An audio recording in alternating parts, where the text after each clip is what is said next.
തൊണ്ടയിലേക്ക് എപ്പോഴും കഫം കയറി വരുന്ന അവസ്ഥ, തൊണ്ടയിൽ എന്തോ ഒരു തടസ്സം അനുഭവപ്പെടുന്നത് പോലെ.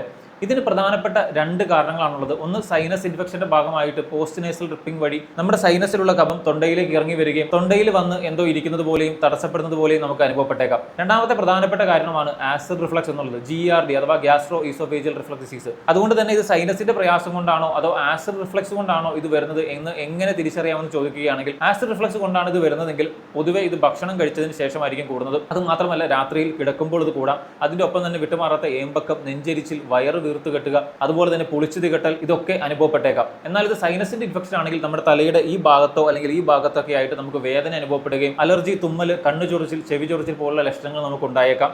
അതുമാത്രമല്ല, വിട്ടുമാറാത്ത മൂക്കടപ്പ്, ഇതൊക്കെ അതിൻ്റെ ഒപ്പം അനുഭവപ്പെട്ടേക്കാം. അതുകൊണ്ട് തന്നെ ഈ തൊണ്ടയിൽ എന്ത് വന്നിരിക്കുക, തൊണ്ടയിൽ ഒരു കരകരപ്പ്, തൊണ്ടയിൽ എപ്പോഴും കഫം കയറി വരിക എന്നൊരു ബുദ്ധിമുട്ട് നിങ്ങൾ അലട്ടുന്നുണ്ടെങ്കിൽ ഈ പ്രധാനപ്പെട്ട രണ്ട് കാരണങ്ങളിൽ ഒന്നാവാം നിങ്ങൾ അലട്ടുന്നത്. ഇതിന്റെ കാരണം എന്താണെന്ന് അറിയാൻ ഇതിന്റെ ലക്ഷണങ്ങൾ നോക്കി, ഞാൻ നേരത്തെ പറഞ്ഞ ലക്ഷണങ്ങൾ നോക്കി ഇതിന്റെ കാരണം കൃത്യമായി കണ്ടെത്തി അതിനൊരു ചികിത്സ എടുത്താൽ മാത്രമാണ് ഇത് പൂർണ്ണമായിട്ട് പരിഹരിക്കപ്പെടുകയുള്ളൂ.